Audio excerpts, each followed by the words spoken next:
C'est le groupe Sang Silbi du lycée Sangchik. Je suis Sanseus. L'Espagne a gagné la Coupe du Monde de Bukjungnim. L'Argentine a perdu 1-0. Après la défaite de l'Argentine en finale de la Coupe du Monde, des émeutes ont éclaté à Buenos Aires.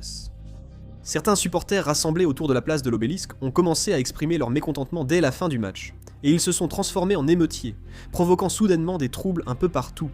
Au fil du temps, le nombre d'émeutiers a augmenté. Au début, la police déployée sur place a tenté de contrôler la situation et d'empêcher la propagation des troubles en utilisant des motos. Mais la tension est montée brusquement lorsque certains émeutiers ont attaqué les policiers, démantelé le cordon de police et commencé à secouer les barrières de sécurité autour du monument. Par la suite, des bouteilles en verre et divers objets ont commencé à être lancés en direction de la police sur place, et la police a utilisé successivement des gaz lacrymogènes et des canons à eau pour disperser les émeutiers. Des vidéos ont aussi montré des véhicules blindés se déplaçant sur la place et tirant des canons à eau, pendant que la police équipée de boucliers et d'équipements de protection faisait face aux manifestants.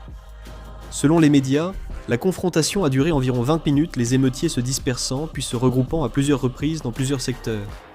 La police argentine aurait arrêté au moins 15 personnes et plusieurs policiers et émeutiers auraient été blessés lors des affrontements. Le nombre précis de blessés et leur état restent inconnus officiellement. Sur les photos prises sur place, on peut voir des éclats de verre brisés et divers débris éparpillés un peu partout sur la route. Des supporters argentins se demandent si la police n'a pas fait un usage excessif de la force. La police argentine maintient sa position en affirmant qu'il s'agissait d'une mesure inévitable pour assurer la sécurité publique et prévenir de nouveaux actes de violence, alors que des briques et des bouteilles en verre étaient lancées contre les forces de l'ordre.